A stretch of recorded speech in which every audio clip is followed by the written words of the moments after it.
podcast of the African Diaspora. I'm your anchor, Ochanda, in for the weekend edition, daily bringing you the top stories from Africa and the Caribbean. Let's take a look at today's news on Saturday, September 16th, 2023. We go to Niger, where, according to the French president, the ambassador is being held at will. French President Emmanuel Macron said on Friday that France's envoy to Niger was living like hostages in the country at the French embassy.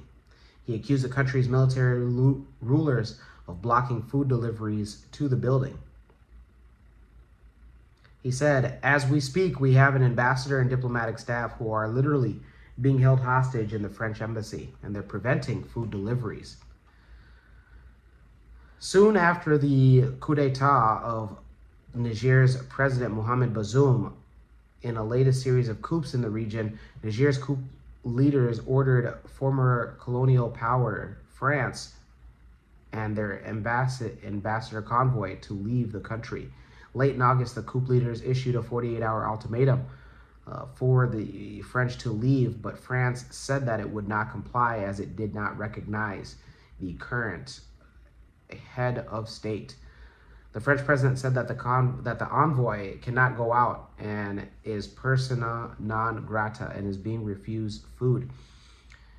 When the French president was asked if he was therefore considering withdrawing the French ambassador to Niger, he said, "I will do whatever we agree with President Bazoum because he is the legitimate authority, and I speak with him every day."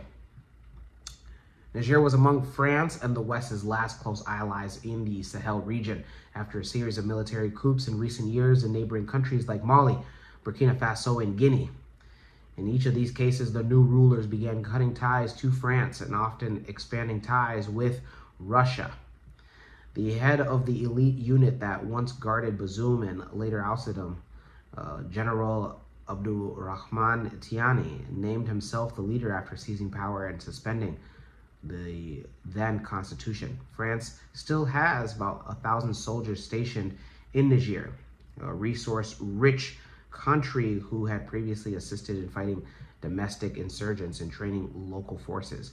Niger's coup leaders have also called on France to leave, but France says that any such deal should be negotiated with Bazoum. Those in Niger, let us know if you believe that the French president is being held ransom or if he is just being told not to leave after being forced to leave. Let's stay in the ECOWAS region and go to Nigeria, where Tinubu is set to make a speech at the UN General Assembly.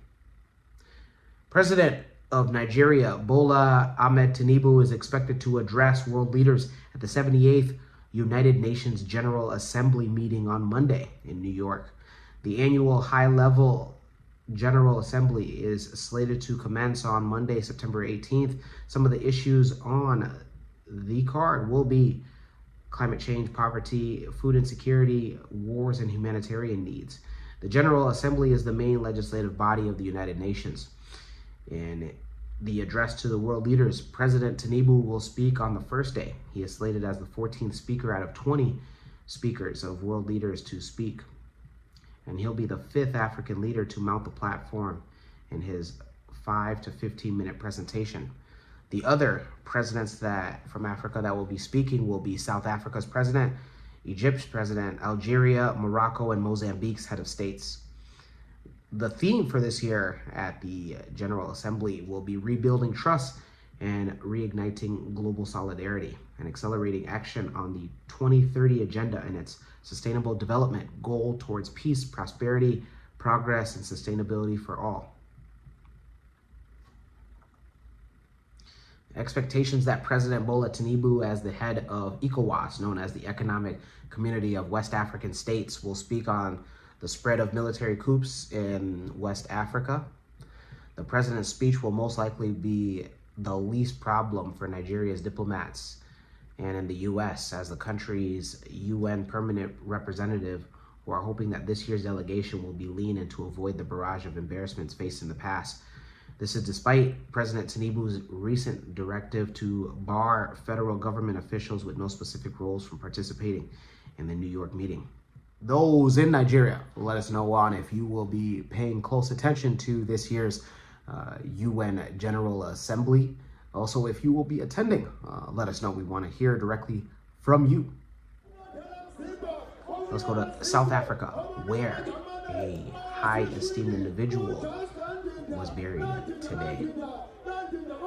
Mourners here in South Africa have described the late Inkatha Freedom Party leader and traditional Prime Minister of the Zulu Nation, Prince Mangosuthu Buthelezi, as the brave leader who stood up for what he believed in. Today is the funeral service for Buthelezi, who passed away back on September 9th of this year at the age of 95. In a moving tribute, the daughter of the late prince, Princess Buthelezi, said that she never thought that she would one day bury the man that she had honored and looked up to. She also added that, "I don't think that I will ever come across a kind man as my father, and he taught us to love unconditionally. He taught us to be humble, and that humility is a sign of greatness."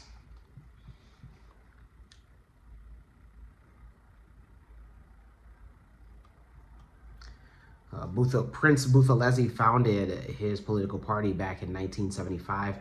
In his address to mourners of the late individual, former president of Nigeria, also throughout media had described Buthelezi as a hero and a conqueror who worked for the dignity of the people of South Africa.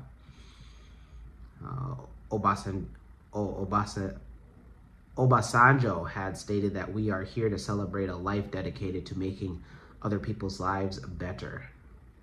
And the death of Buthelezi is a great loss for the whole of Africa.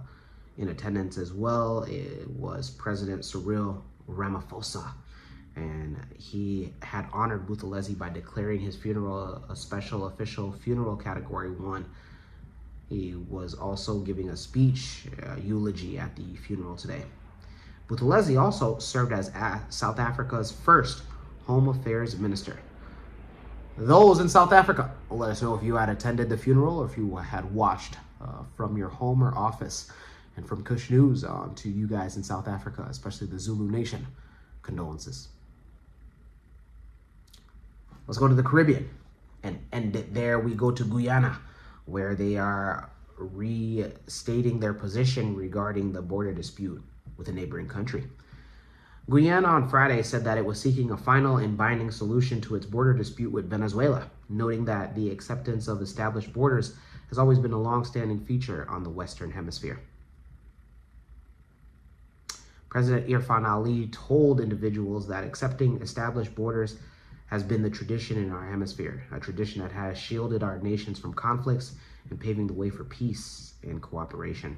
In April, Guyana welcomed the ruling of the International Court of Justice, rejecting the preliminary objection by Venezuela to Guyana's application for upholding the validity of the 1899 arbitral award settling the boundaries between the two countries.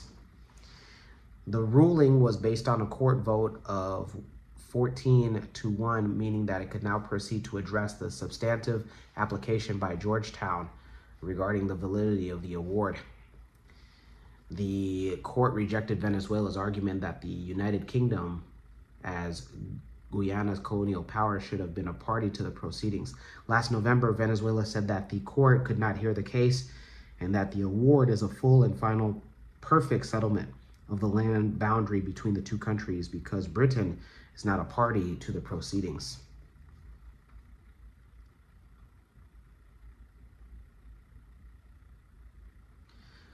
President Ali also, during his remarks, spoke of Guyana's plans for the United Nations Security Council when it takes up a seat as a non-permanent member for 2 years starting this upcoming January of 2024.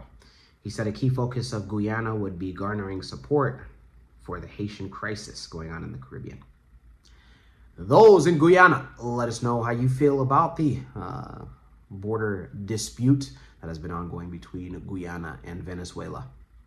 When we come back, we'll have today's African proverb of the day. Don't go anywhere.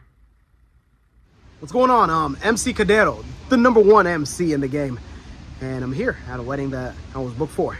You can also book me for not only your weddings, birthday parties, baby showers, graduation parties, all the above and everything in between. Visit www.mccadero.com. Looking forward to seeing you.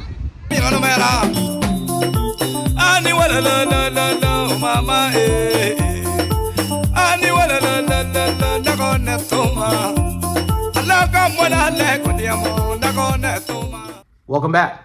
Let's take a look at today's African proverb of the day, and it comes to us from the Tuareg. What's going on, the Tuareg? One of these days, I wanna be amongst the Tuareg as well, and just wear those coverings. Usually, it's in my experience, I'm only used to women wearing, the, I don't know what you want to call it, but where you can just see the eyes. The Tuareg men, they at times are shown to be, wearing fabric, but you can only see the eyes because of the Sahara and the harsh conditions? I don't know. If you are Tuareg, let me know. Drop a comment below.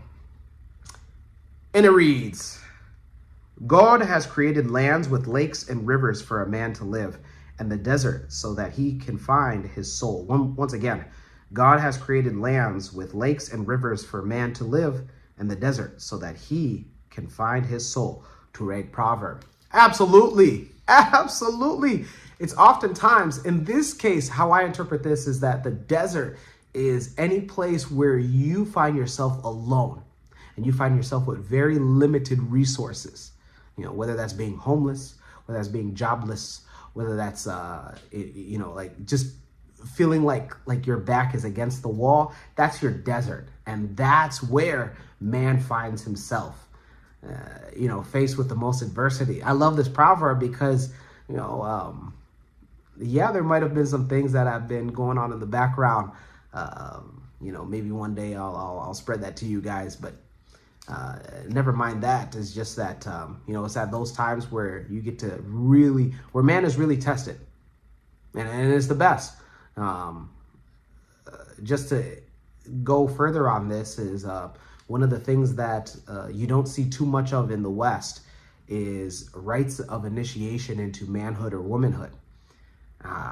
For instance, in African societies, like, for instance, the Maasai of Kenya and Tanzania, one of the rites to manhood that they practice to this day, that they've been doing since pre-colonial times, is, before a Maasai boy can become a man, he'll have to go into the wilderness and, be just by himself. Obviously, he'll go with a group of other age mates of his, but he'll have to, just live amongst the wilderness by himself, usually be led by, already a Maasai warrior. But to become a warrior, you'll have to live out in the wilderness just by yourself, whether that's fending off a lion, killing a lion,